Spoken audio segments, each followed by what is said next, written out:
வணக்கம் viewers, welcome back to SBS news. So இன்றைக்கி first ஒரு சில அலர்ட் பதிவுகள்ங்க.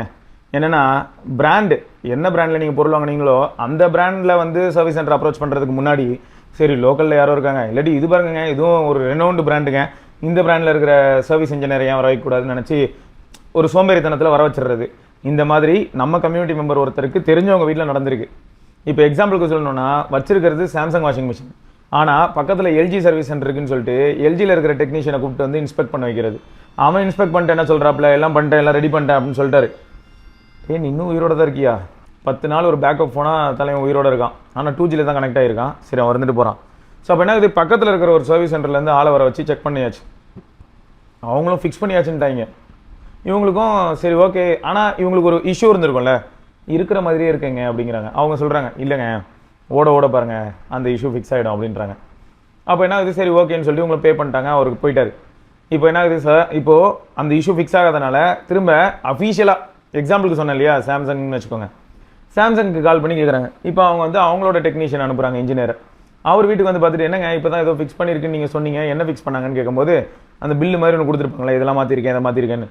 இவங்க செக் பண்ணிட்டு அதெல்லாம் எதுலேயுமே கையே வைக்காமல் இருக்குது, எதுவுமே பண்ணாமல் தாங்க இருக்குது அப்படின்னு ஒன்று. இப்போ என்ன பண்ண முடியும், அந்த சோன்ஸோ பர்சனை போய் ரீச் பண்ண முடியுதான்னு கேட்டிங்கன்னா இல்லை. ஏன்னா இந்த மாதிரி இப்போ ஒரு சில சர்வீஸ் சென்டரில் இருக்கக்கூடிய அந்த இன்ஜினியர்ஸோ இல்லாட்டி சர்வீஸ் இன்ஜினியர்ஸ் வந்து யாருன்னு பார்த்தா கான்ட்ராக்ட் பேஸ் பண்ணிலாம் இருக்காங்களாம். ஸோ அவங்க வந்து எப்பயுமே இருக்க மாட்டாங்க. டேய், வோடஃபோனை கொளுத்த வேண்டிய நேரம் வந்துருச்சு, ஏன்டா அப்படி சாகடிக்கிறீங்க? ஜியோவில் வந்து வோடஃபோனில் எதுக்கு இதெல்லாம் வருது, உங்களுக்கு துரந்தர் வந்துருச்சாமே செகண்ட் பார்ட்டு, அதுக்கெல்லாம் எஸ்எம்எஸ் அனுப்புகிறாங்க, டேஞ்சரஸ் கைஸ். ஸோ இந்த மாதிரி கான்ட்ராக்ட் எம்ப்ளாயிஸ் மாதிரி இருக்கிறனால என்ன ஆயிடுது அப்படின்னு பார்த்தீங்கன்னா, பிடிக்கவே முடியாது. அவங்க சர்வீஸ் சென்டரில் இருக்கவே மாட்டாங்க, அவங்க எங்கேயோ சுற்றிட்டு இருப்பாங்க, அவங்கள பற்றியான ப்ராப்பர் டீட்டெயில்ஸே இல்லை. ஸோ இந்த மாதிரிலாம் நடக்குது, அதனால் உஷாராக இருங்க. அடுத்த அலர்ட் என்ன அப்படின்னு பார்த்தீங்கன்னா, இன்ஸ்டாகிராமில் ரகரகமாக கேசஸ் வருதுங்க. கேஸ் ஃபோனுக்கான கேஸு, லேப்டாப்க்கான ஸ்கின்னு கேஸ், அது இதுன்னு வருது. இதில் ஒரு சிலர் இல்லாட்டி தெரில 50-50 வச்சுக்கோங்க, சிலது வந்து ஜென்யூனாக இருக்குது, நல்லா இருக்குது, சிலதெல்லாம் வந்து பார்த்தீங்கன்னா ஃபேக். அப்போ என்ன ஆகுது, பே பண்ணிடுறோம் அண்ட் நமக்கு ஒரு பொருளும் வந்துடுது. இதுக்கு முன்னாடியே நம்ம இதை பற்றி பேசியிருப்போம், ஒரு வருஷத்துக்கு முன்னாடி கூட பேசியிருக்கோம். நம்ம காமேஷ் ப்ரோ வந்து S24 அல்ட்ராக்கு கேஸ் வாங்குறேன்னு வாங்கி அது வேறு ஏதோ ஒரு சில ஃபோனுக்கான கேஸ்லாம் வந்துச்சு. சரி, இப்போ வந்துருச்சு, ரிட்டர்னபிள் பேசிஸில் ஏதாவது ட்ரை பண்ணலாம் அப்படின்னு பார்த்தா அவங்கள ரீச்சே பண்ண முடியாது. யார் விற்றாங்களோ அவங்கள ரீச்சே பண்ண முடியாது. சரி, அட்லீஸ்ட் கொரியர் பார்ட்னர்னு ஒருத்தங்க இருந்தாங்கல்ல, அவங்கள வச்சு பிடிக்கலாம் அப்படின்னு ட்ரை பண்ணிங்கன்னா அங்கேயும் ஒன்றும் பண்ண முடியாது. ஸோ ஆட்டோமேட்டிக்காக என்ன ஆகிடுது, நம்ம பே பண்ணதுக்கு தப்பான ப்ராடக்ட் கைக்கு வருது, அந்த ப்ராடக்ட்டை ரிட்டர்னும் பண்ண முடியாது, நம்மகிட்டே தான் இருக்கும். அப்போ ஆக மொத்தம் நமக்கு வந்து ரீஃபண்டும் வராது. இந்த மாதிரியான ப்ராப்ளம்லாம் இருக்குங்க. அதனால் கொஞ்சம் உஷாராக இருங்க. இன்ஸ்டாவில் வந்து ரொம்ப அட்ராக்டிவான கேஸ் பார்த்தேன் ப்ரோ, பொதுவாக இந்த கேஸ் வந்து 2000-3000 இருக்கும், பட் இவங்க வந்து 500 ரூபாய்க்கு தான் விற்றாங்க, அதனால் வாங்கலாம்னு நினச்சேன் அப்படின்னு நினச்சி உள்ளே போயிட்டு கடைசியில் என்ன ஆகுனா ஃபேக் வேறு ஏதோ வரும், ப்ராப்பராக வராது. இல்லாட்டி வந்து 50 ரூபா 100 ரூபா ஒருத்தான கேஸ் வரும் 500 ரூபாய்க்கு. ஸோ இந்த மாதிரி சம்பவம் நடக்கும், அதனால் கொஞ்சம் கவனமாக இருங்க அப்படின்னு சொல்லணும்னு நினச்சேன். ஸோ அதையும் சொல்லியாச்சா. இந்த ஏஜ் ஆஃப் ஏஐ என்ன நடந்துகிட்டு இருக்கு அப்படின்னு பார்த்தீங்கன்னா, லாவா ஃபுல் ட்ரெண்டிங்கில் இருக்குது. லாவா ஃபோன் ஏதோ வெடிச்சிருச்சு, அக்னி வெடிச்சிருச்சு அதுன்னு சொல்லி ஏஐ ஜென்ரேட்டிவ் இமேஜ் வச்சு ஏதோ பண்ணிக்கிட்டு இருக்காங்க. சிஇஓ வந்து அவர் ஒரு பக்கம் வந்து எல்லாத்துக்கும் போய் ரெஸ்பாண்ட் வர பண்ணிக்கிட்டு இருக்காரு. இன்னொரு பக்கம் அவரே இன்றைக்கி வந்து ஒரு ட்வீட்டும் போட்டிருந்தார், இந்த மாதிரி பிரச்சனை இதெல்லாம் பார்த்தோம், இதெல்லாம் இருந்தாலும் இந்த ஏஐ வச்சு இந்த மாதிரிலாம் பண்ணுறதுலாம் ரொம்ப தப்பு, ஏஐனால் நிறைய நல்ல விஷயங்கள் பண்ணலாம் அப்படின்னும் போது இந்த மாதிரி தீங்கான விஷயங்களையும் பண்ணி தொலைகிறாங்க, அந்த மாதிரிலாம் சொல்லியிருக்காங்கன்னு வச்சுக்கோங்க. இதை பல ஆங்கிளில் பார்க்க வேண்டியதாக இருக்குது. இது வந்து இப்போது இந்த மேட் இன் இண்டியா இல்லாட்டி மேக் இன் இண்டியா அது வந்து ட்ரெண்டிங்கில் இருக்கிறனால இந்தியன் பிராண்ட்ஸ் கொஞ்சம் ட்ரெண்டிங்கில் இருக்குது. இந்தியாவில் இருக்கக்கூடிய ஒரு சில பிராண்ட்ஸ்லாம் வந்து கொஞ்சம் எல்லாரையும் வந்து அட்ராக்ட் பண்ணும் விதமாக இருக்குது. ஏன்னா ஏஐ ப்ளஸ் அந்தளவுக்கு ஒரு நல்ல சம்பவம் பண்ணி வச்சிருக்கிறனால நேட்டிவாகவே இங்கே அதுக்கு இருக்கக்கூடிய ஆல்டர்னேட்டிவ்ஸ் யாரெல்லாம் அப்படின்னு பார்த்து எல்லாரும் தேடுறாங்க. இப்போ எக்ஸாம்பிளுக்கு சொன்னால் லூமியோ டிவி, அதை பற்றியும் பெருமையாக நிறைய பேர் பேசுகிறாங்க. அப்புறம் இப்போது லாவா பற்றியும் ரொம்ப பெருமையாக பேசிகிட்டு இருக்காங்க. இந்த நேரத்தில் ஒன்று நெகட்டிவ் பிஆர் ஒர்க் நடக்குதா அப்படிங்கிற சந்தேகம் வருது. ரெண்டாவது, அந்தந்த பிராண்டே அவங்களுக்கு நெகட்டிவ் பிஆர் எதாவது பண்ணுறாங்களா, இந்த சந்தேகங்களும் மார்க்கெட்டில் போய்கிட்டு இருக்கு.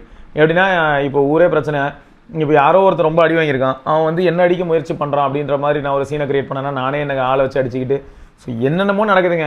இந்த ஏஐ வச்சுக்கிட்டு சாக வேண்டியதாக இருக்குது. என்ன ஆகுதுன்னா, நீங்கள் ஆல்ரெடி பார்த்துருப்பீங்க, நம்ம இதுக்கு முன்னாடி இதை கவர் பண்ணியிருக்கோம். இந்த ஜொமேட்டோ ஸ்விக்கிலெல்லாம் கூட சாப்பாடு ஆர்டர் பண்ணிட்டு சாப்பாட்டில் பூச்சி இருக்கிற மாதிரி ஏஐ வச்சு ஜென்ரேட் பண்ணிடுறாங்க. அது ரொம்ப ரியலாக வேறு இருக்குது. இது ஒரு பக்கம் பிரச்சனையை கிரியேட் பண்ணுது. இந்த மாதிரி பிரச்சனைகளுக்கு வந்து ஒரு முடிவே இல்லாமல் போயிட்டுருக்குங்க. நீங்கள் என்ன நினைக்கிறீங்க? லாவாவை பற்றி உங்களோட தாட் என்ன? எனக்கு ஒன்று தாங்க, லாவா வந்து நல்ல பொட்டன்ஷியல் இருக்கக்கூடிய ஒரு பிராண்டு தான். பட் அவங்க ஒரு கம்ப்ளீட் பிராண்டாக மாறி இருக்காங்களான்னா இன்னும் அரைச்சமாகவே அரைச்சிட்டு இருக்காங்க. அவங்ககிட்ட ஒன்றே ஒன்று நல்ல விஷயம் என்ன தெரியுமா, ப்ளோட்வேர் ஃப்ரீ ஆண்ட்ராய்டு எக்ஸ்பீரியன்ஸ் கொடுக்குறாங்க.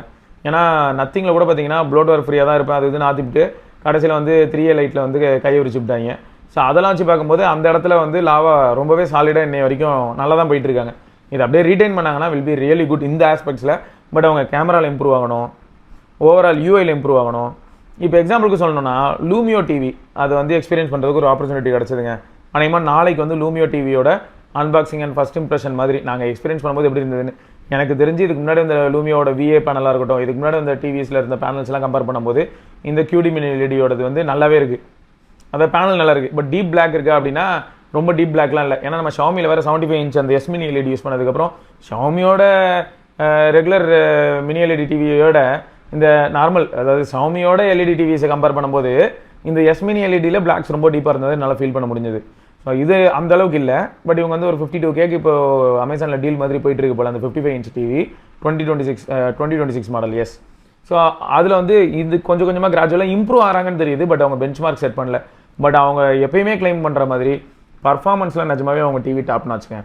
இது வரைக்கும் நான் யூஸ் பண்ண நிறைய டிவிஸில் வந்து ஏதாவது ஒரு வீடியோ பார்த்துட்டு இருக்கேன், இல்லாட்டி ஏதோ ஒரு ஆப் யூஸ் பண்ணிட்டு இருக்கும்போது சிஸ்டம் யூஐ நேவிகேட் பண்ணலான்னு பார்த்தா ஒரு லேட்டன்சி இருக்கும். நான் பட்டன் அழுத்திடுவேன், வெயிட் பண்ணுவேன், ஒரு 3 செகண்ட் ஆகும், 4 செகண்ட் ஆகும். சில சமயங்கள் வந்து லோடார கண்டென்ட் வந்து ஒரு 4G கண்டென்ட் உள்ள 4K content 4K HDR content ஒன்று ஓடிட்டு இருக்குன்னு வைங்க. அது பிளேபேக் ஆகிட்டு இருக்கும்போது பிக்சர் செட்டிங்ஸ் இல்லாட்டி வேறு ஏதாவது செட்டிங்ஸ் வர வைக்கலாம் அப்படின்னு நினச்சா ரொம்பவே ஸ்லோவாக இருக்கும். நம்ம அதை ஏன் ஷாமி டிவியில் பேனல் சூப்பராக இருந்தாலும் நம்ம வந்து இந்த பர்ஃபார்மன்ஸ் ரிலேட்டடான விஷயங்களை வந்து அன்பாக்சிங் ரிவ்யூவில் பார்த்துருப்போம். ஸோ அந்த இடத்துல இவங்க ஸ்கோர் பண்ணுறாங்க. ஸோ இது வந்து கொஞ்சம் சப்ஜெக்டிவாக தான் இருக்குது. இன்னும் பெஸ்ட்டு கான்டெக்ட் சொல்லணும்னா இப்போ OnePlus யூஸ் பண்ணுறாங்க, இந்த OnePlus 15 யூஸ் பண்ணுறேன். OnePlus 15ஓட டிஸ்பிளே எப்படி இருக்குது அப்படின்னா இப்படி நான் யூஸ் பண்ணிக்கிட்டு இருக்கும்போது பார்த்துட்டு நல்லா தான் ப்ரோ இருக்குது, ப்ராப்ளம்லாம் எதுவும் இல்லை, வியூவிங் ஆங்கிள் கூட ஓகே, இது இப்படி பார்க்கும்போது. பட் இதுவே அதே பேஜ் அதே இமேஜை பக்கத்தில் வேறு ஒரு ஃபோன் வச்சு பார்க்குறேன் அப்படின்னும் போது அந்த ஃபோனில் இருக்கிற கலர்ஸ் எனக்கு பிடிக்கலாம், அதில் இருக்கிற அந்த பிரைட்னஸ் ஓலடி கிளாரிட்டி எனக்கு பிடிக்கலாம். ரெண்டுமே வந்து 40% பிரைட்னஸ்லேயே இருந்தாலும் பக்கத்தில் இருக்க ஃபோன் இன்னும் கொஞ்சம் பிரைட்டாக இருக்கலாம். ஸோ நிறைய ஃபேக்டர்ஸ் வருது இல்லை. அந்த மாதிரி தான் டிவிலையும் நான் பார்க்குறேன். டிவியை பொறுத்த வரைக்கும் நம்ம வந்து மல்டிபிள் டிவிஸ் இந்த ஷோரூமில் போயிட்டு பார்க்கும்போது தான் நமக்கு வந்து அந்த வித்தியாசம் ரொம்ப தெரியும். கலர்ஸ்லேயே இருக்கட்டும், கலர் ப்ரொடக்ஷன் மட்டும் இல்லாமல் அந்த பிளாக் டீப் பிளாக் எதில் இருக்குது அப்படின்றதெல்லாம் அப்போ தான் தெரியும். பட் இருக்கலே மொக்க டிவியே வாங்குறோன்னு வைப்போம். அதை வாங்கிட்டு வந்து வீட்டில் வச்சதுக்கப்புறம் இது என்ன கலர்ன்றது டீப் பிளாக் வரல நமக்கு புரியும். பட் டீப் பிளாக் வரல அப்படின்றது எப்போ நம்ம மனசில் உறுத்திக்கிட்டே இருக்கணும். நம்ம பக்கத்துலேயே வேற ஒரு டிவி வச்சிருந்து அதை ஹாலில் ஒரு டிவி பெட்ரூமில் ஒரு டிவின்னு வச்சிருக்காங்க. பெட்ரூமில் இருக்கிற டிவியில் ஒரு படத்தை பார்க்குறாங்க, வேற லெவலில் இருக்குது. ஹாலில் இருக்கிற டிவியில் வந்து படத்தை பார்க்குறாங்க, என்னடா இது அந்த பிளாக் ஏரியாலாம் பிளாக் மாதிரியே இல்லை அப்படின்னு தோணுதுன்னா இந்த இடத்துல மாட்டிப்பாங்க. பட் இதுவே ரெண்டு இடத்துலையும் ஒரே மாதிரியான டிவி இருக்குது, ரெண்டுத்துலையுமே பிளாக் வந்து ஆவரேஜாக தான் இருக்குது அப்படின்னா அப்போ வந்து பிரச்சனை வராது. ஸோ இந்த மாதிரி நிறைய கான்டெக்சுவலாக மாறுது, ஃபோன்லேயும் மாறுது, டிவிலையும் மாறுது. ஏன் ஆடியோ எக்ஸ்பீரியன்ஸே நம்ம இதுக்கு முன்னாடி பேசியிருப்போம் இல்லையா, இப்படி தான் போயிட்டுருக்கு. சரி, மொத்தம் லாவாவை பற்றி நிறைய ட்வீட்டு நம்மளால் ட்விட்டரில் பார்க்க முடியுது. இன்ஸ்டாகிராமில் ஏதாவது கதைகள் இருக்கா அப்படின்றது நீங்கள் சொல்லுங்கள். இன்ஸ்டாகிராமில் ஏதாவது தேடி போனால் நான் தேடினது ஒன்றா இருக்கும், வந்தது வேறையாக இருக்கும். டைமை வந்து கொஞ்சம் நஞ்சம் வேஸ்ட் பண்ணாது, ஒரேடியாக என்னை முடிச்சே விட்டுரும். அந்தளவுக்கு வந்து பார்த்திங்கன்னா எங்கேயோ ட்ராக் பண்ணி நம்ம கூப்பிட்டு போய்டும். அந்த ஒரு வகையில் வந்து ட்விட்டர் எவ்வளோ பரவாயில்லன்னு தோணுது. ஊர் பஞ்சாயத்து அந்த மாதிரி ஏதாவது ஒரு சில விஷயங்கள் பார்த்து நம்ம வந்து கட்டுப்பாகிறதுக்கு வாய்ப்பு இருக்குது. பட் இன்ஸ்டாகிராமில் அப்படி இல்லை, அது வேறு மாதிரி. அப்புறம் ஒரு சும்மா ஒரு ஃபன்னான ஒரு விஷயந்தான் இது. வந்து டேட்டா எப்படின்னா சச்சின் வந்து 49 செஞ்சுரி அடித்தார், விராட் கோலி 54 செஞ்சுரிஸ் ஓடிஐயில் அடிச்சிருக்காப்புல. இதில் வந்து என்னென்ன பவுலர்ஸ் ஃபேஸ் பண்ணியிருக்காங்க அப்படின்னு சொல்லி போட்டிருந்தாங்க. அதில் சச்சினுக்கு வந்து என்ன போட்டிருக்காங்கன்னா வரிசை பவுலர்ஸ் போட்டு கடைசியில் ஸ்டீவ் பக்னர்னு போட்டு வச்சிருக்காங்க. யாரெல்லாம் வந்து அப்போலாம் அதிகமாக ஃபாலோ பண்ணிங்களோ உங்களுக்குலாம் புரியும்னு நினைக்கிறேன். ஸ்டீவ் பக்னர் எவ்வளோ முக்கியமான ஒரு பர்சனாலிட்டி. அவர் வந்து எப்போ இந்த அம்பையரிங் அப்படிங்கிற ரோல்லேருந்து தூக்கி அடிக்கப்பட்டாருன்னு கூட நிறைய பேருக்கு அந்த ஸ்டோரிலாம் தெரியும்னு நினைக்கிறேன். ஆஸ்திரேலியாவில் நடந்த டெஸ்ட்டு தானே. ஸோ இந்த மாதிரி ஏதோ நிறைய கதைகள்லாம் இருக்குங்க. அவர் பயங்கரமான ஒரு பவுலருங்க. அந்த டைமில் வந்து பயங்கரமான பவுலர். சச்சின் ஃபேஸ் பண்ணதுலேயே டஃபஸ்ட் பவுலர் மட்டும் தெரியும். அப்புறம் போவா 8 அதோட லுக்கு பார்த்தீங்களா, டெக்னோ போவா 8 குட்டி கிளிஃப் மேட்ரிக் டிஸ்பிளே மாதிரி ஏதோ ஒன்று ட்ரை பண்ணியிருக்காங்க. 3 கேமரா செட்டப் மாதிரி இருக்குது. அதில் ஒன்று தான் கண்டிப்பாக கேமராவாக இருக்கும். இன்னொன்றுத்தில் வந்து கேமரா மாதிரியே கொடுத்து அதுக்குள்ளே வந்து கிளிஃப் மேட்ரிக் டிஸ்பிளே மாதிரி ஏதோ வச்சுருக்காங்க. இதெல்லாம் வந்து ஆனால் மேக்ஸ் சென்ஸான்னு கேட்டால் அவுடேட் ஆகிடுச்சு. இது கொண்டு வந்த நத்திங் ஃபோன் 3 ஓரளவுக்கு ஓகேங்க. 4A ப்ரோலேயே நமக்கு அது பர்பஸ் இல்லாத மாதிரி ஆகிடுச்சு. இது என்னடானா ஜோக்காக இருக்குது, ஏதோ வாண்டடாக நானும் பண்ணுறேன் அப்படின்ற மாதிரி எல்லோரும் பண்ணிக்கிட்டு இருக்காங்க. ஸோ இது வந்து ஆட்ஸ் வேல்யூன்னு கேட்டால் எனக்கு அப்படி ஃபீல் ஆகலை, கொஞ்சம் கோளாறாக தான் இருக்குது. அப்புறம் இப்போ மிஸ்டர் விசபாஸ் ஏதோ வீடியோ போட்டிருந்தாப்லையா இந்த மாதிரி கேலரிஸ், வாட்சில் கேலரிஸ், இதை பற்றி நம்ம நிறையா பேசியிருப்போம். அண்ட் எனக்கு இதை பற்றியான புரிதலே பார்த்தீங்கன்னா கிராஜுவலாக தான் வர ஆரம்பிச்சது. ரெகுலராக ஒரு சில வாட்சஸ் யூஸ் பண்ண அதுலேருந்து வரக்கூடிய டேட்டாவை வந்து எப்படி அனலைஸ் பண்ணணும் அப்படிங்கிறது. அதாவது ஒன்றும் இல்லைங்க, நம்மளுக்கு அந்த வாட்ச் அடாப்ட் ஆகும். நம்ம அந்த வாட்சில் வர டேட்டா அடாப்ட் ஆகிற மாதிரி இருக்கும். எப்படின்னா இப்போது எக்ஸாம்பிளுக்கு சொல்லணும்னா நான் சொல்லியிருப்பேன், செடன்ட்ரியாக இருக்கிற ஒருத்தருக்கு டெய்லி வந்து பார்த்தீங்கன்னா ஒரு ஆவரேஜாக ஒரு 400 to 500 கலரிஸ் பர்ன் ஆகிற மாதிரி ஆப்பிள் காட்டும். எப்படின்னா நீங்கள் எழுந்து இங்கே வந்து ரெஸ்ட் ரூம் போயிட்டு வருது, எழுந்து கிச்சன் வரைக்கும் போயிட்டு வருது, இல்லாட்டி எழுந்து கேட் வரைக்கும் போயிட்டு வருது, இந்த மாதிரி பேசிக்காக நீங்கள் ஒரு சில டாஸ்க் பண்ணுவீங்க. திடீர்னு பார்த்தா ஸ்டெப்ஸ் ஏறுவீங்க. உங்களோட அன்றாட வாழ்க்கையில் பண்ணுற ஒரு சில டாஸ்க் அப்பயே உங்களோட ஹார்ட் ரேட் லைட்டாக எலிவேட் ஆகும்போது ஆட்டோமேட்டிக்காக கேலரி வந்து பர்ன் ஆன மாதிரி காட்டும். அது எல்லாத்தையும் அதுவும் நீங்கள் ஸ்டெப்ஸ்லாம் ஏறினீங்கன்னா அதெல்லாம் அது வந்து எக்ஸசைஸ் மினிட்ஸ்லேயும் ஆட் பண்ணும். இது எதுலன்னா ஆப்பிள் வாட்சில். பட் இதே மாதிரியான விஷயத்தை வந்து உங்களுக்கு அமேஸ்ஃபிட் வாட்ச் பண்ணுமான்னு கேட்டிங்கன்னா அமேஸ்ஃபிட் வாட்சில் வேறு மாதிரி அல்காரிதம் இருக்கும். ஸோ அப்போது ஒவ்வொரு வாட்ச்லையும் ஒரே வாட்சை எடுத்துப்போமே, ஆப்பிள் வாட்சை எடுத்துப்போம். இதில் இந்த கேலரிஸ் பொறுத்த வரைக்கும் என்ன ப்ராப்ளம் அப்படின்னா, நான் வாட்சை வந்து கையில் மாட்டிக்கிறேங்க, ஆப்பிள் வாட்சை கையில் மாட்டிக்கிறேன். இந்த இடத்துல உட்காந்துக்கிட்டே நான் என்ன பண்ணுறேன்னா ஸ்ட்ரென்த் ட்ரைனிங் அப்படிங்கிற ப்ரோக்ராம்குள்ளே போகிறேன். ஸ்ட்ரென்த் ட்ரைனிங் போயிட்டு நான் சும்மாவே உட்காந்துருந்தேன்னா ஸ்ட்ரென்த் ட்ரைனிங்க்குன்னு அது ஒரு அல்காரிதம் வச்சுருப்பாங்க. இப்போ 120 ஹார்ட் பீட் இருக்குது அப்படின்னா ஒரு ஸ்ட்ரென்த் ட்ரைனிங் ஒர்க் அவுட் பண்ணும்போது அது எப்படி மல்டிப்ளை ஆகி அது எப்படி கால்குலேட் ஆகி வெளியில் வந்து ஒரு கேலரி கவுண்ட் காட்டணும் அப்படின்னு சொல்லி ஒரு அல்காரிதம் வச்சுருப்பாங்க. இதுவே ஸ்ட்ரென்த் ட்ரைனிங் பதில் ட்ரெட்மில்ல நடக்கிறேன் அப்படின்னா அதுக்கு வேறு அல்காரிதம், எலிப்டிக்கலில் ஒர்க் அவுட் பண்ணுறேன் அதுக்கு வேறு அல்காரிதம். ஸோ அப்போது ஒவ்வொரு ஒர்க் அவுட்டுக்கும் பார்த்தீங்கன்னா அவங்க ஒரு பேஸ் அல்காரிதம் மாதிரி ஏதோ ஒன்று வச்சுருப்பாங்க. அப்போ இது எப்படி மாறுது அப்படின்னு பார்த்தா நம்ம எந்த அளவுக்கு எஃபோர்ட் போடுறோங்கிறத பொறுத்து மாறுது. அப்போ நம்ம போடுற எஃபோர்ட் எங்கெல்லாம் கண்டுபிடிக்க முடியும் அப்படின்னா, இப்போ ரொம்ப அக்யூரேட்டாக எப்படிலாம் கண்டுபிடிக்கிறாங்க அப்படின்னு பார்த்தா இப்போ வந்து பாடி மூவ்மெண்ட்டு, டெம்பரேச்சரு, ஹார்ட் ரேட்டு, சொல்லப்போனால் ப்ரீத்திங் ரேட் வரைக்கும் எல்லாத்தையுமே வந்து இப்போ கேப்சர் பண்ண முடியுது மாடர்ன் வாட்சஸில். பட் இவ்வளோ ஃபேக்டர்ஸையும் உள்ளே எடுத்துகிட்டு வந்து அதில் அக்யூரசி வந்து இம்ப்ரூவ் பண்ண முடியும்னு வச்சுக்கோங்களேன். பட் கேஷுவலாக பார்த்தா எல்லாத்துலேயும் ஹார்ட் ரேட்டை பேஸ் பண்ணி தான் இந்த கேலரி கவுண்ட் நிறைய இடத்துல நீங்கள் பார்க்க முடியும். எவ்வளோக்கு எவ்வளோ உங்கள் ஹார்ட் ரேட் எலிவேட் ஆகுதோ அந்த VO2 மேக்ஸ் இதெல்லாம் கூட பார்த்துருப்பீங்க. ஸோ அதுக்குள்ளே நீங்கள் எப்போ கொண்டு போகிறீங்களோ அப்போ ஆட்டோமேட்டிக்காக ரொம்ப அதிகமாக உங்களோட கேலரிஸ் பர்ன் ஆன மாதிரி கணக்கு வரும். பட் அது ரியல் டைமில் அப்படி தான் இருந்ததா, அவங்க உடம்பு நிஜமாவே அந்த டைமில் அப்படி தான் வந்து பர்ன் ஆச்சா, அது அவ்வளோதான் கேலரி பர்ன் பண்ணிச்சா, அது நம்ம தான் நம்ம பாடியை வந்து லிசன் பண்ணி நம்ம தான் நம்ம பாடி எப்படி பர்ன் பண்ணுதுங்கிறத கண்டுபிடிக்கணும். வாட்சால் ஓரளவுக்கு தான் கண்டுபிடிச்சி தர முடியும். இவ்வளவு ஏங்க இந்த வாட்ச்லாம் பொறுத்த வரைக்கும் ஒரு ஃபேக்ட் நல்லா யோசிச்சு பாருங்கள். இதெல்லாமே நான் வந்து கடந்து வரும்போது நான் அப்சர்வ் பண்ண டேட்டாஸ். நான் ஃபஸ்ட்டு வந்து ஒரு 85 கேஜ் இருக்கேங்க. 85 கேஜ் இருக்கும்போது நான் ஒர்க் அவுட் பண்ண ஆரம்பிக்கிறேன். நான் ஒர்க் அவுட் பண்ண ஆரம்பிக்கும் போது என்னோட ஹார்ட் ரேட் ஒரு லிமிட்டுக்கு போகுது. என்னன்னா இப்போ எக்ஸாம்பிளுக்கு சொன்னால் நான் தொடர்ந்து வந்து ஒரு 200 ஸ்கிப்பிங் கவுண்ட்ஸ் பண்ணுறேன் அப்படின்னா அந்த வெயிட்டில் அந்த 200 கவுண்ட்ஸ் நான் பண்ணும்போது என் ஹார்ட் ஸ்ட்ரெஸ் ஆகிற விதத்துக்கும், ஸோ அப்போ பீட் எவ்வளோ போகுது இந்த மாதிரியான விஷயங்களுக்கும். அண்ட் அதே சமயம் நான் வந்து என்ன ஆகிடுறேன், ஒரு 72 கேஜிக்கு வந்துடுறேன். அப்போ என்ன ஆகுது, ஒரு 13 கிலோ குறைஞ்சிருது. இதில் வேறு ஒரு பெரிய பெனிஃபிட் என்ன அப்படின்னு பார்த்தா 85 கேஜி இருக்கும்போது என்கிட்ட இருந்த ஃபேட் மாஸ் கம்பேர் பண்ணும்போது 72 கேஜி இருக்கும்போது ஃபேட் ரெடியூஸ் ஆகி கூடவே மசில் கெயின் ஆகிருந்ததுன்னு வைங்களேன். ப்ளஸ் என்னோட என்டியூரன்ஸ், ஸ்டாமினா இதெல்லாமும் இன்க்ரீஸ் ஆகிருக்கும். ஸோ அப்போ என்ன ஆகுது, இப்போ அதே 200 கவுண்ட் நான் பண்ணும்போது என்ன ஆகும்னா ஹார்ட் ரேட் வந்து இதுக்கு முன்னாடி சப்போஸ் 170 இல்லாட்டி 165 போகுதுன்னு வைங்களேன், இப்போ 155 தான் போகும். அதோட பிஹேவியரில் சேஞ்சஸ் நம்மளால் பார்க்க முடியும். இப்போ அந்தளவுக்கு எஃபோர்ட் நான் போடலைன்னு சொல்லும். அதே ஒர்க் அவுட்டே பண்ணாலும் கூட அந்தளவுக்கு நான் இப்போ எஃபோர்ட் போடல, நீங்களும் அதுக்கு யூஸ் ஆகிட்டீங்க, ப்ளஸ் உங்கள் பாடி வெயிட்டும் குறைஞ்சிருச்சு அண்ட் அது ரொம்ப கம்ஃபர்ட் ஆகிடுச்சு. ஸோ ஆட்டோமேட்டிக்காக என்ன ஆகிடுதுன்னா இதுக்கு முன்னாடி நீங்கள் வந்து 85 கேஜி இருக்கும்போது த்ரோ பண்ண எஃபோர்ட்டை வந்து நீங்கள் இப்போ த்ரோவே பண்ண மாட்டீங்க, கம்மி எஃபோர்ட் த்ரோ பண்ணுவீங்க. அப்போ இப்போ கம்மி எஃபோர்ட் த்ரோ பண்ணுறீங்க அப்படின்னும் போது ஹார்ட் ரேட்டும் கம்மியாக இருக்குது அண்ட் அதுக்கேற்ற மாதிரி பார்த்தீங்கன்னா கேலரிஸ் பர்னும் கம்மியாக இருக்கும். ஸோ உங்கள் அதனால தான் பாடி வெயிட்டுக்கு பாடி ப்ரொப்போர்ஷன் எவ்வளோ ஃபேட் எவ்வளோ மசில் இதெல்லாம் வந்து எல்லாரும் பார்க்க மாட்டாங்க. பட் பாடி வெயிட்டை பேஸ் பண்ணி அதனால தான் நிறைய பேர் வந்து உங்களுக்கு எவ்வளோ கேலரி இன்டேக் அப்படிங்கிறதுக்கு ஒரு சில வேல்யூ கொடுப்பாங்க. பட் இது எல்லாமே வந்து ரொம்பவே சப்ஜெக்டிவ் தாங்க. இது எல்லாத்தையுமே அப்படியே ப்ரிஸ்கிரைப்ட் ஆகும், இது எல்லாத்தையும் அப்படியே வந்து அப்படியே எல்லாருக்குமே அது புகுத்த முடியாது. இதை தான் சொல்ல வரேன். ஒவ்வொருத்தருக்கும் ஒவ்வொரு மாதிரி இருக்கும். ஸோ அதனால் இதெல்லாம் மாறதான் செய்யும். அதனால் இந்த ஆக்டிவிட்டி ட்ராக்கர் அப்படிங்கிற ஏரியாக்குள்ளார ஒன்றுத்தோட இன்னொன்று பெஸ்ட்டு அப்படிங்கிறத சின்ன சின்ன ஒரு சில அப்சர்வேஷன் வச்சு சொல்ல முடியுமே தவிர டேரெக்டாக வெறும் டேட்டா வச்சு சொல்ல முடியல. இதை தெரிஞ்சுக்கிறதுக்கு எனக்கு ரொம்ப டைம் எடுத்துச்சு. மல்டிபிள் வாட்சஸ் யூஸ் பண்ணும்போது தான் அது பற்றி ஒரு புரிதலாக வர ஆரம்பிச்சிது. இதில் ஆப்பிள் வாட்ச் கிட்டே எனக்கு பிடிச்ச விஷயம் என்ன அப்படின்னா ஒரு சில அலர்ட்னஸ் அதில் கொஞ்சம் பெட்டராக இருக்கும். ஹார்ட் ரேட் வேரியேஷன் கொஞ்சம் அதிகமாக இருக்குது, அப்நார்மலாக இருக்குது அப்படின்னா அலர்ட் பண்ணோம். லோயஸ்ட் பீட் வந்து கொஞ்சம் அப்நார்மலாக இருக்குது அப்படின்னாலும் அலர்ட் பண்ணோம். இதெல்லாம் மற்ற வாட்ச் பண்ணாதானே மற்ற வாட்சும் பண்ணோம். பட் அந்த அந்த அந்த ஸ்பான்டினிட்டி அந்த அந்த அக்யூரசி இது எப்படி சொல்ல வரேன்னா ஒரு தடவையும் அப்சர்வ் பண்ணும்போது அதை வந்து கரெக்டாக ட்ராக் பண்ணி நமக்கு வந்து நோட்டிஃபை பண்ணுறது அப்படின்னு வருது பார்த்தீங்களா. அந்த இடத்துல வந்து கொஞ்சம் ஆப்பிள் வாட்ச் பெட்டராக பண்ணுது அப்படின்னு சொல்லலாம். இதே மாட்டீங்கள உங்கள் கதையை முடிச்சிருவாங்கடா, கதையை முடிச்சிருவாங்கடா. ஒரு நாளைக்கு எத்தனைடா ஏங்க வீடியோ பண்ணிகிட்டு இருக்கேன், இந்த டைமில் வந்து லைவாக 3 SMS வந்துருச்சுங்க. சபா உன் ஆடு இதுக்கு அளவில்லையாடான்னு இருக்கு. அதனால் இந்த அக்யூரசி ஃபேக்டர்ஸ் வரும்போது ஆப்பிள் வாட்ச் தான் இருக்கலையே அக்யூரேட்டுன்னு சில சமயங்களில் சொல்ல முடியாது. சில இடங்கள்லாம் வந்து பார்த்தீங்கன்னா ஆப்பிள் வாட்சோட பெட்டராக இருக்கிறது அமேஸ்ஃபிட் கிட்ட இருக்கலாம். ஒரு சில ஒர்க் அவுட்ஸில் ஹைராக்ஸ்னு சொல்லிட்டு அமேஸ்ஃபிட் ஒர்க் பண்ணிக்கிட்டு இருக்காங்க. ஹைராக்ஸ் அல்காரிதம் மேபி அமேஸ்ஃபிட் கிட்ட பெட்டராக இருக்கலாம். ஸ்கிப்பிங் பொறுத்த வரைக்கும் எனக்கு தெரிஞ்சு வந்து அக்யூரசி அமேஸ்ஃபிட்டில் நான் நிறைய தடவை கொஞ்சம் பெட்டராக பார்த்துருக்கேன்.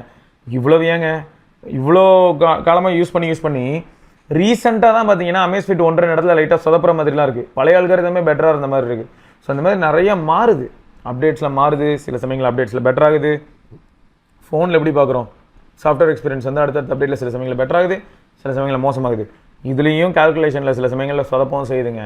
ஸோ அதனால் ஹெல்த்து இந்த ஆக்டிவிட்டி ட்ராக்கர்ஸ் பொறுத்த வரைக்கும் என்னோட புரிதல்லேருந்து நான் சொல்லக்கூடிய விஷயம் என்னவாக இருக்கும்னா, நீங்கள் என்ன வாட்ச் யூஸ் பண்ணுறீங்களோ அதில் இருக்கக்கூடிய டேட்டா, பேண்டோ வாட்சோ அதில் இருக்க டேட்டாவை நீங்கள் அப்படியே பொறுமையாக கிராஜுவலாக அப்சர்வ் பண்ணி அது உங்களை பற்றி புரிஞ்சுக்கிறதுக்கு 1 மாதம் எடுத்துப்பேன்னு சொல்லும். ஆப்பிள் வாட்ச்லாம் பார்த்தீங்கன்னா ட்ரெண்டு காட்டுறதுக்கு 180 days எடுத்துப்பேன்னு சொல்லும்.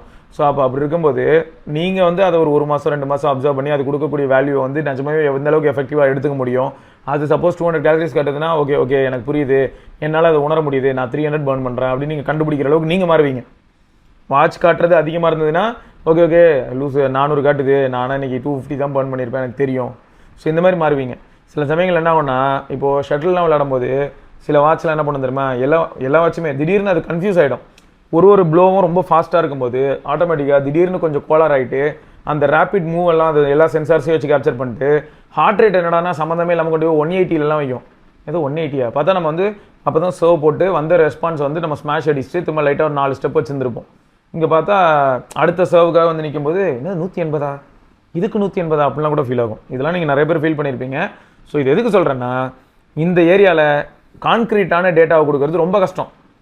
ஸ்லீப் டேட்டாவுக்கே பார்த்தீங்கன்னா 1008 டெஸ்ட் பண்ணுறாங்க. சின்ன பட்டிங் யூடியூபர்ஸாக இருக்கட்டும், இல்லாட்டி இதில் ரொம்ப இன்ட்ரெஸ்டடாக இருக்கக்கூடிய சின்ன சேனல்ஸ்லாம் வந்து யூரோப்பில் கிரேசியான டேட்டாலாம் கொடுக்குறாங்க. ஸ்லீப்பை ட்ராக் பண்ணுறதுக்கு விட்டா எப்படி தெரியுமா, இசிஜி ட்ராக் பண்ணுறதுக்கு நிறைய சென்டர்ஸ்லாம் இருக்கு இல்லையா, ஹெல்த் சென்டர்ஸ்லாம், அங்கே போய் ட்ராக் பண்ண எப்படி இருக்கும், அங்கே ட்ராக் பண்ணிட்டு பக்கத்துலேயே வாட்சிலும் ட்ராக் பண்ணிக்கிட்டு இருப்பாங்க. ஸோ அக்யூரஸியை காட்டுறதுக்காக.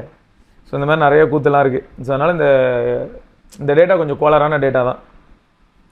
ஸோ அடுத்து வந்து பார்த்தீங்கன்னா இந்த ஏர்டெல் யூசர்ஸ் எல்லாருமே நெட்வொர்க் ரிலேட்டட் இஷ்யூஸ் ரிப்போர்ட் பண்ணுறாங்களாம். அதாவது எப்படின்னா, இதுக்கு நல்லா இருந்ததுங்க, இப்போ என்னடா கொஞ்சம் ரொம்ப ஸ்லோவான மாதிரி ஃபீல் ஆகுது, எனக்கு பழைய ரிலேபிலிட்டி இல்லாத மாதிரி இருக்குன்னு சொல்லியிருக்காங்க. எனக்கு என்ன ட்விஸ்ட்னா, இதுக்கு முன்னாடி 1-2 ஃபோன்லாம் ஏர்டெல் ப்ரியாரிட்டி காமிச்சிட்டு இருந்தது. இப்போ என்னடான்னு பார்த்தா குரோம்பேட்டுக்குள்ளே எங்கேயுமே ப்ரியாரிட்டி காட்ட மாட்டேங்குது. என்னதான் நடக்குது அப்படின்னு தான் இருக்குது. ஏதாவது ஏர்டெல் போட்டு விளையாண்டுட்டு இருக்காங்களா, அதை பட்டன் அழுத்தி விளையாண்டுறாங்கன்னு தெரியல.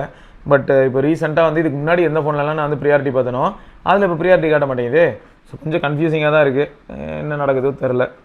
இதெல்லாம் ஆன் பண்ணி ஆஃப் பண்ணி விளையாடுற மாதிரியான விஷயமானு எனக்கு புரியல. எப்படி இது வந்து ஒர்க் அவுட் ஆகுதுன்னு புரியல. பிக்சலில் ஆனால் வரவே இல்லை.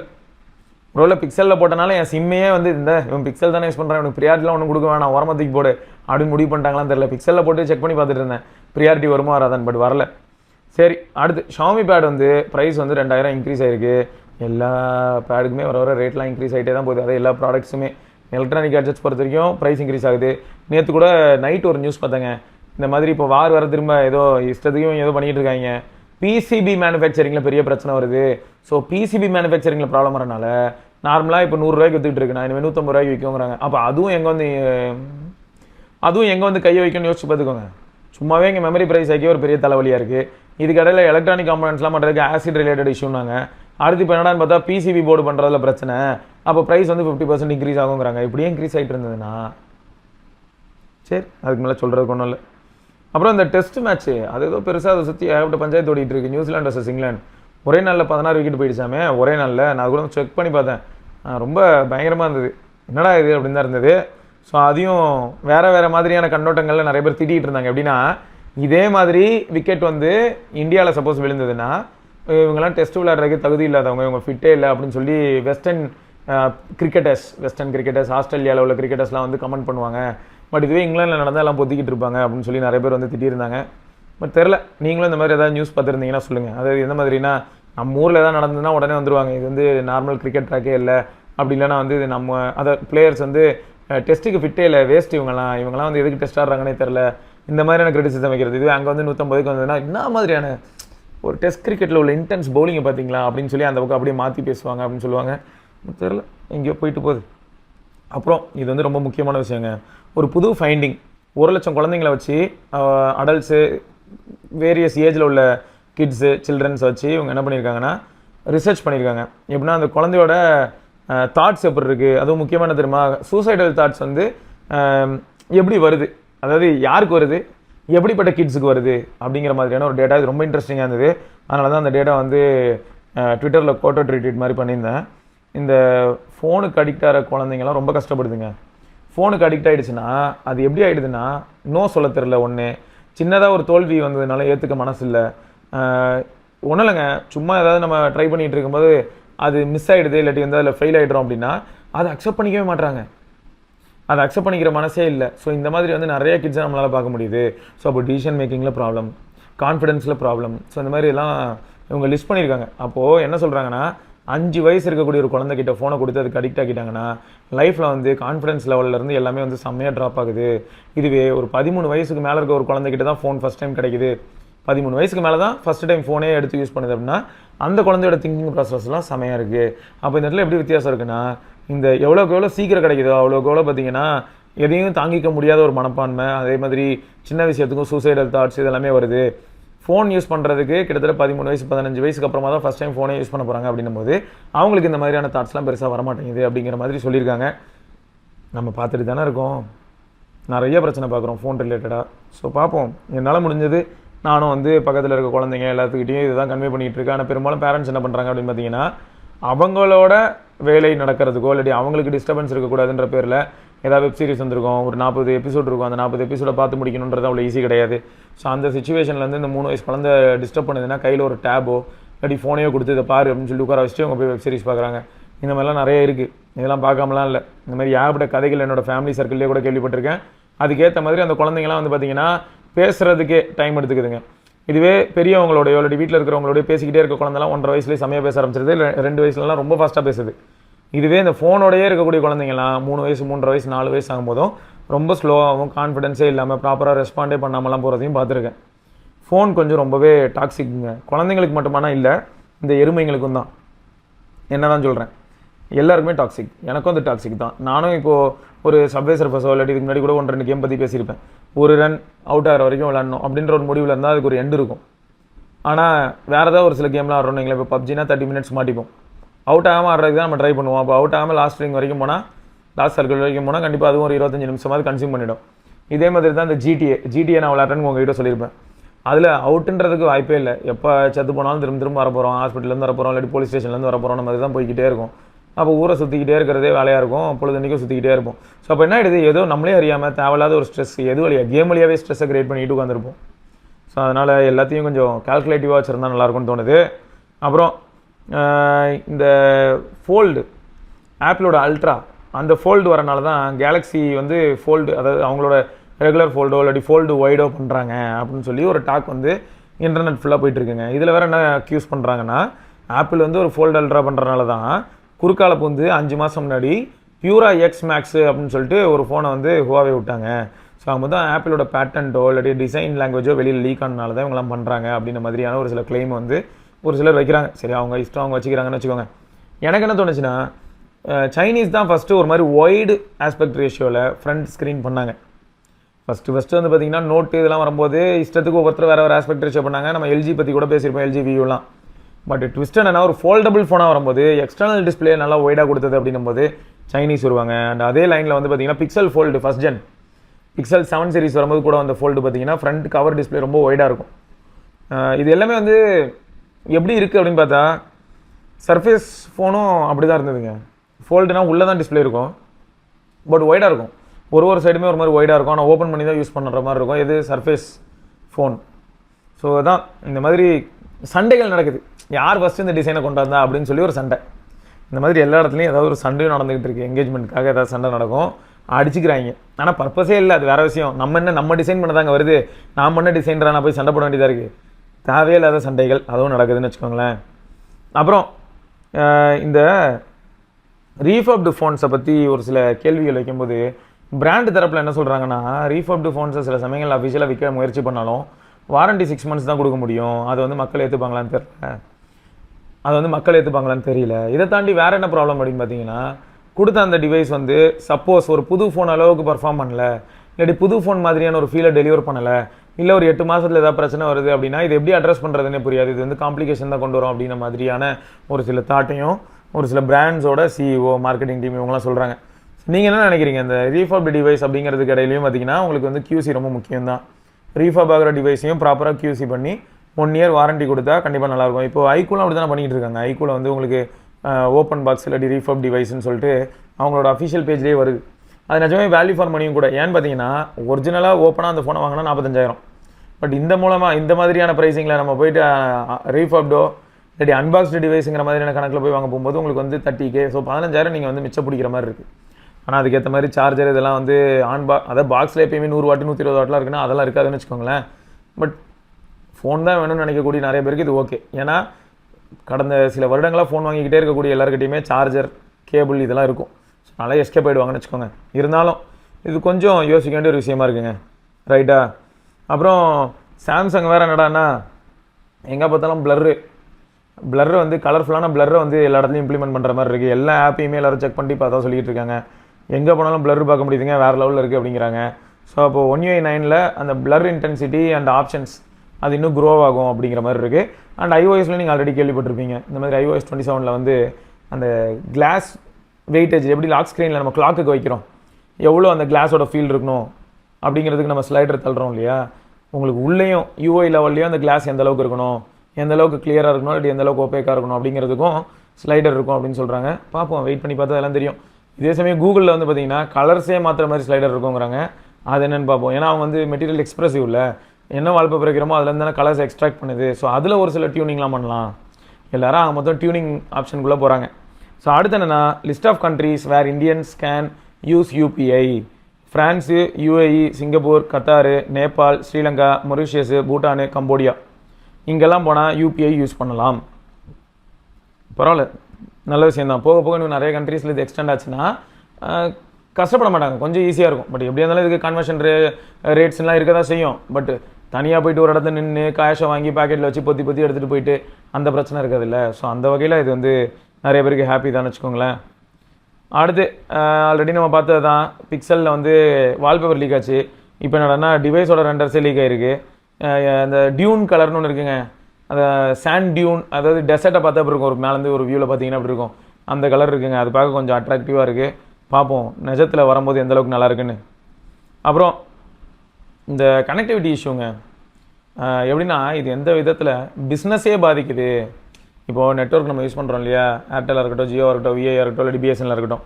நீங்கள் ட்ராவலில் இருக்கும்போது உங்கள் ஆஃபீஸ் பிஸ்னஸ் ஆப்பர்ச்சுனிட்டி கால் இதை அட்டன் பண்ணிங்கன்னா கேட்காம போகிறதுக்கான வாய்ப்புகள் இருக்கும்போது அப்போ என்னது உங்கள் பிஸ்னஸே படுத்துகிறோம் இல்லையா.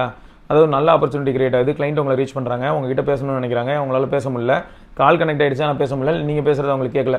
அப்போ என்ன ஆகிடுது, இந்த இடத்துல ஒரு கால் நடந்துருக்கு, அந்த கால் வந்து கிளியராக இல்லை அப்படின்னும் போது அவங்க திரும்ப உங்களை அப்ரோச் பண்ணல, இல்லாட்டி ஏதோ நடக்குது. அப்போ என்ன ஆகிடுது, ஒரு பிஸ்னஸ் ஆப்பர்ச்சுனிட்டி அந்த இடத்துல வந்து டன் அன்டஸ்டட் இல்லையா. ஸோ அதனால் இதையும் வந்து நிறைய பேர் இப்போ பேச ஆரம்பிச்சிருக்காங்க. ஏன்னா பிஸ்னஸ் பண்ணுற நிறைய பேர் ட்ராவல்லே இருக்கும்போது தான் சில சமயங்களில் உங்களுக்கு ப்ரொப்போசல் கால்ஸ் வரும். நெட்வொர்க் வந்து ஹைவேஸில் ட்ரெயினில் போகும்போது இந்த இடத்துலலாம் கொஞ்சம் சொதப்படுறதை நம்மளால் பார்க்க முடியுது. இதுவே ஒரு சிட்டியோ டவுனோ அங்கே ஓரளவுக்கு பரவாயில்லாமல் இருக்கும், ஏன்னா டவர் இருக்குது, ஓகே. பட் இந்த ஹேண்ட் ஆஃப் இந்த மாதிரியான ஏரியாஸ் எல்லாமே இப்போ ஒரு டவர்லேருந்து இன்னொரு டவர், இந்த டவர்லேருந்து இன்னொரு டவர் ட்ராவல் அப்போ கரெக்டாக போகணும். அதெல்லாம் வந்து அங்கங்கே சொதப்புற மாதிரி தான் இருக்குது. ட்ரெயினில் ட்ராவல் பண்ணுற நிறைய பேருக்கு தெரியும். நான் சொல்கிறது லோக்கலில் ட்ராவல் பண்ணுறதில்ல. இங்கேருந்து டவுன் சவுத்தோ இல்லை இங்கேருந்து நேராக டெல்லிக்கோ ட்ராவல் பண்ணுறீங்க அப்படின்னும் போது உங்களுக்கு கன்சிஸ்டண்ட்டாக 5G 4G இருக்காது, ஃப்ளக்சுவேட் ஆகிட்டே இருக்கும். அந்த ஃப்ளக்சுவேஷனில் நீங்கள் வந்து வீடியோ காலோ இல்லாட்டி வந்து வெளியிலேருந்து ஏதாவது கிளைண்ட்லாம் கால் பண்ணுறாங்க அப்படின்னா அந்த கால்லாம் அட்டன் பண்ணி டேட்டாலாம் ப்ரெசென்ட் பண்ண முடியாது. ஸோ இதெல்லாமே வந்து சேலஞ்சிங்காக இருக்கு இல்லையா. இதெல்லாமும் ஃபிக்ஸ் பண்ணால் நல்லாயிருக்கும் அப்படின்ற மாதிரி தான் இருக்குது. பார்ப்போம். ஸோ இந்த மாதிரி தான் நிறைய போயிட்டுருக்கு. இதெல்லாம் தாண்டி ஆல்ரெடி நம்ம பேசின ஒரு விஷயந்தான், ஹைட்ரஜனில் ஓடுற ட்ரெயின் இந்தியாவில் மொத்தம் ஃப்ளாக் பண்ணியிருக்காங்க. பார்க்கலாம். இது வந்து இந்தியா 4th கண்ட்ரி போல். ஆல்ரெடி வந்து உங்களுக்கு எதுலாம் தெரியுமா இருக்குது, நான் பார்த்தேனே லிஸ்ட் ஆஃப் கண்ட்ரிஸ். இது இருக்குது பாருங்கள், எங்கெல்லாம் தெரியுமா இருக்குது, ஜெர்மனி, ஜப்பானு, US, அப்புறம் இப்போ இந்தியா. ஸோ 4வது நம்ம இந்த மாதிரி ஹைட்ரஜனில் ரன் ஆகிற ட்ரெயின். பார்ப்போம் இது எவ்வளோ தூரம் போகுதுன்னு. இதை தாண்டி இப்போயே வந்து ஒரு சோக செய்திங்க. அது என்ன சோகம்னா, இங்கே 5G வந்துருச்சு, 4Gலே சிக்னல் சரியாக வரல. இப்போ என்னடானா 6Gயை பற்றி வேறு ட்வீட்லாம் வருது. கொட்டான கொட்டி நன்றிகள். 6G நீங்களே வச்சுக்கோங்க, 5G வச்சே எங்களை முடியல. நிறைய பேர் வந்து 5G அன்ரிலேபிளாக இருக்குன்றனால தான் வெறுத்து போய் 4G யூஸ் பண்ணிக்கிட்டு இருக்காங்க. இதில் 6G ஐயா பார்த்து பண்ணுங்க ஐயா. ரைட்டுங்க. ஸோ இதெல்லாம் தான் இன்றைக்கி நியூஸ். வேறு சில நியூஸோட நம்ம நாளைக்கு சந்திப்போம். அதற்கு விடைபெற்றுக் கொள்ள சிவபரணி பார்க்கலாங்க. பாய்.